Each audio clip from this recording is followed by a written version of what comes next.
Assalamualaikum warahmatullahi wabarakatuh. Para pemirsa channel Qori Magister dimanapun Anda berada, saat ini saya berada di lokasi wisata, salah satu destinasi wisata yang berada di Aceh Besar, yaitu Isuum, atau dalam bahasa Indonesianya ialah air panas. Nah, di sini merupakan bentuk tanda-tanda kekuasaan Allah Subhanahu wa taala. Allah menciptakan langit dan bumi beserta dengan seluruh isinya.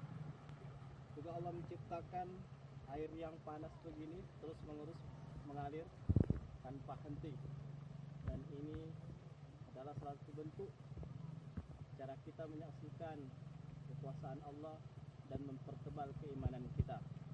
10 menit telurnya direndam ke dalam air dan langsung bisa dimakan. Demikian, assalamualaikum warahmatullahi wabarakatuh. Saat ini juga sama dengan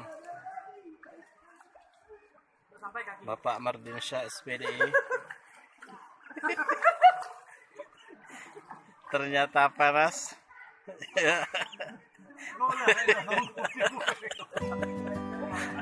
Panas sekali rupanya.